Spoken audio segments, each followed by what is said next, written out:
The World Health Organization has just confirmed that the hantavirus is upon the cruise ship that is stuck in the middle of the ocean right now. If y'all haven't heard it, it is a nightmare from hell where 149 people are stranded in a cruise ship that is now just floating around off the coast of West Africa because 3 people on that ship have died from hantavirus, H-A-N-T-A virus, hantavirus. Why this is such a big deal, no country will let them dock. They are not going to be able to get off that cruise ship ever until everybody has been quarantined, and they're potentially going to be stuck up to 8 weeks on this cruise ship. No one knows what's going to happen right now. 3 people have already died on board. The reason why they're saying up to 8 weeks is it can take 1 to 8 weeks to show symptoms, okay? Hantavirus has a 40% mortality rate. That means if you get it, you have a slightly better chance than a coin flip of surviving. And no country is letting them dock because you're talking about unleashing a deadly plague upon the world, possibly. And it might have already happened, okay? Well, like we said, 3 of the cruise ship passengers already died. Well, the first one to die was a 70-year-old man. His wife was let off to take his body at a South African airport. And she flew. I mean, she was in an airport with everybody else. And now there is the first hantavirus case reported outside of that airport, okay? So the only reason why they let her off the ship is because the hantavirus hadn't been confirmed yet. That they weren't even thinking that because this is such a rare thing. They just thought that this 70-year-old man that had some kind of health issue, that happened and it was some unfortunate accident.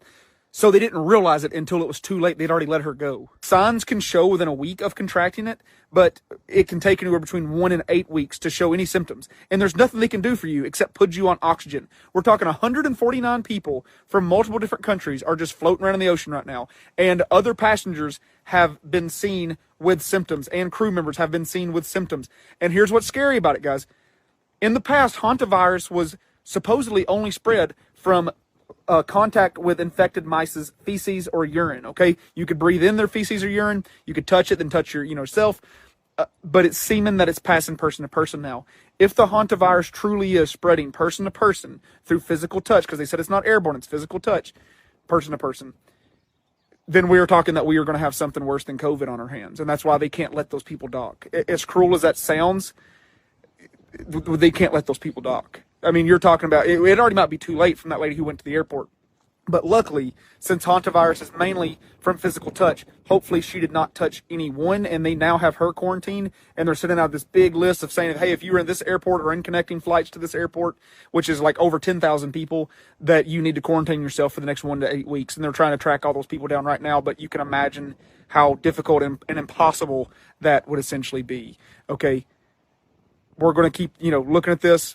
I would track this one. Okay, I would keep watching this one. The hantavirus that has stalled that cruise ship out in the middle of the ocean has gotten a lot worse. There are now 5 families under monitor and lockdown in the United States, okay? It's Texas, Virginia, Georgia, Arizona, and California. Those were 5 families that were aboard that cruise ship that were let off early back in April before the hantavirus was confirmed there. Now, why is that scary? Because the hantavirus takes between 1 to 8 weeks to show symptoms, okay? So they are very well within the range of being infected. Now, they're not showing any symptoms yet, which is a good sign, but there is now 1 confirmed person to have it in France. They were a French national that was not on the cruise ship, and they were on the same flight that the lady that her husband passed away on the cruise ship was when she returned home with his deceased body, because they were letting people off before they realized it was the hantavirus.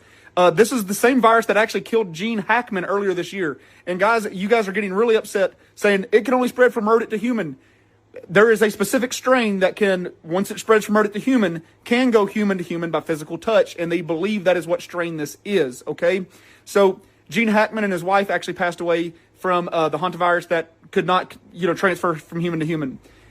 A lot of people, though, are saying that this might be COVID 2.0, that this is all a big scare tactic, or that it was actually essentially... Wishing you could be there live for the big game, soaking up the atmosphere of the crowd. But too often, life gets busy, or the price holds you back. Priceline is here to help you make it happen. With millions of deals on flights, hotels, and rental cars, you can go see the game live. Don't just dream about the trip. Book it with Priceline. Download the Priceline app or visit Priceline.com. Actual prices may vary. Limited time offer. When you're taking on the tough jobs, gear up with Venom steel gloves and defend your hands from grime, grease, and muck. They're 70% thicker than common disposable gloves with heavy-duty 2-layer nitrile protection, including a black outer layer and a white inner layer that provides chemical and rip resistance. Great for all your painting, plumbing, automotive, and DIY projects. Orchestrated to happen. Let's say that, because TikTok has been removing my videos like crazy here lately. So I'm kind of on that. I'm kind of on that side. You know, like, there's a lot of stuff going on in the global news right now. We kind of need a major crisis to divert attention. That's what I'm feeling like it's like. Okay, so you guys let me know what side of the fence you're on. Do you think it is a divergent from global news, or do you think that this is a true blue biohazard that is a big deal now?